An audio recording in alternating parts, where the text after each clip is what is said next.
Hello friends, मैं सुनीता सिंह। आज हम बात करेंगे बड़े ही शर्मीले, डरपोक भी कह सकते हैं इस पौधे के बारे में, जो बहुत ही खूबसूरत फ्लावरिंग भी देता है और इसके मेडिसिनल वैल्यूज़ भी हैं। बहुत शुभ पौधा माना जाता है।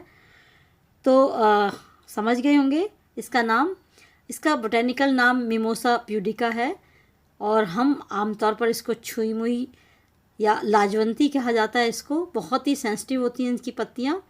छोटी छोटी पत्तियों को मिलके देखिए एक बड़ी पत्ती बनती है। जब हम देखिए बचपन में ऐसे ही हम छोटी छोटी उंगलियां अपनी लगाया करते थे और देखते थे कि कैसे ये मुरझा जाता है, और इसको अपनी असली पोजीशन में आने के लिए टाइम लगता था और वहीं पे बैठे रहते थे कि किस तरह ये खुलेगा। तो बार बार सोचते भी थे कि ये क्यों मुरझाता है। उस समय ये पता नहीं चलता था कि ये मुरझाता क्यों है, इतनी छोटी छोटी पत्तियाँ आपस में चिपक क्यों जाती हैं।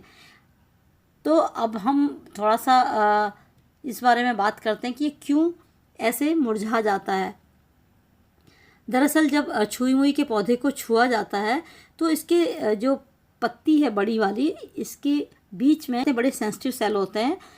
उस पत्तियों में से पोटेशियम व अन्य जो केमिकल्स होते हैं वो निकलते हैं, जिसके कारण क्या होता है, जो सेल के वैक्यूल में से पानी बाहर निकलने लगता है और सेल के अंदर पानी जब निकल जाता है तो प्रेशर कम होने लगता है, जिसके कारण ये मुरझा जाते हैं। तो एक ये भी कारण हो सकता है प्रकृति ने बनाया कि इससे पौधे अपनी सुरक्षा करने का इसका ये तरीका हो, अपनी सुरक्षा कर सकें। तो इस तरह से ये इसमें जो कमी होती है पानी की, एक तरीके से कहा जाए, तो उसकी वजह से ये इस तरह से मुरझा जाता है। लगता है कि ये डर गया है। तो डरपोक पौधा इसलिए कह रही हूँ क्योंकि जब रामचंद्र जी ने शिव जी का धनुष तोड़ा था तो परशुराम जी बड़े नाराज़ हो गए थे और रामचंद्र जी ने तो बड़ी शालीनता से उनको समझा दिया था, बोला था, उनसे बात की थी। लेकिन लक्ष्मण जी तो एकदम स्ट्रेट फॉरवर्ड थे। तो जब परशुराम जी ने लक्ष्मण जी की ओर भी बोला कुछ, तो उनके जवाब में क्या बोला लक्ष्मण जी ने, तो उस बारे में मैं बात करती हूँ। तो लक्ष्मण जी बोले, यहाँ कुम्हड़ बतिया कोई नाही, जे तर्जनी देखी मर जाही। मतलब यहाँ पर कोई छुई मुई का पौधा नहीं है जो तर्जनी देख के ही मर जाए या मुरझा जाए। तो इसीलिए मैं इसको कह रही हूँ कि ये डरपोक पौधा भी है। इसकी तुलना इस तरह से की जाती है कि जो हम डरपोक नहीं, हम छुई मुई नहीं है, इतने नाजुक नहीं है, इस तरह से बोला जाता है। तो छुई मुई का पौधे में बहुत सारी मेडिसिनल वैल्यूज़ होती हैं। इसकी जो पत्तियाँ होती हैं, इनके रस में एंटी इन्फ्लामेटरी और गुण पाए जाते हैं, और आर्थराइटिस में इसको लिया जाता है, शुगर में इसको लिया जाता है, शुगर लेवल कम करता है, और हाई ब्लड प्रेशर भी कम करता है। तो इसको वैद्य की सलाह पे लीजिएगा, क्योंकि मैंने इसको अभी यूज़ नहीं किया है, तब तक मैं आपको बोल नहीं सकती हूँ। तो ज़रूर वैद्य की सलाह लीजिएगा।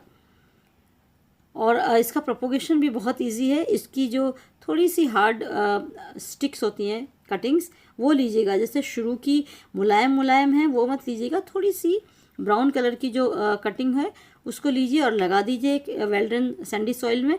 ये बड़े अच्छे से प्रोपोगेट हो जाता है कटिंग से। और फूल के बीज बनते हैं उससे, तो ये होता ही है बीजों से।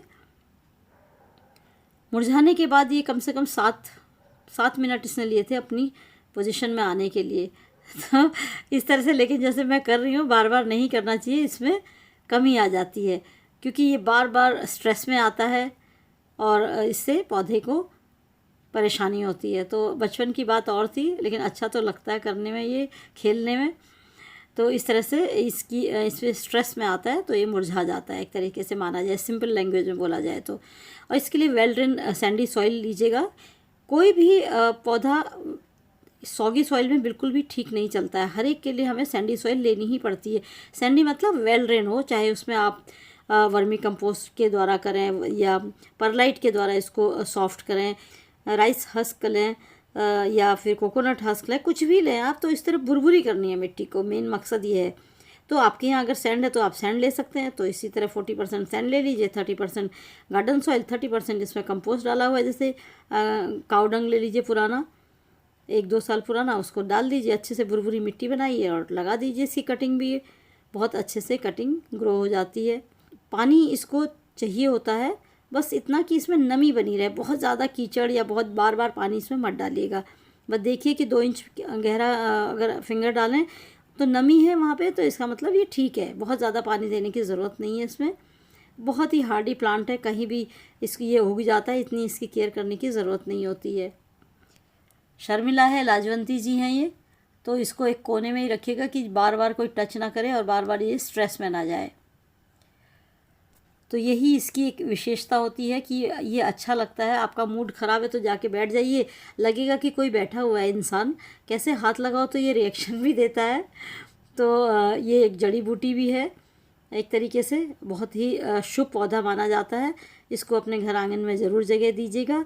और कैसा लगा मेरा ये वीडियो ज़रूर बताइएगा। अच्छा लगा तो लाइक, शेयर, सब्सक्राइब, कमेंट्स कुछ भी सब कीजिएगा और कुछ भी मत छोड़िएगा। Thank you so much for watching. Thank you.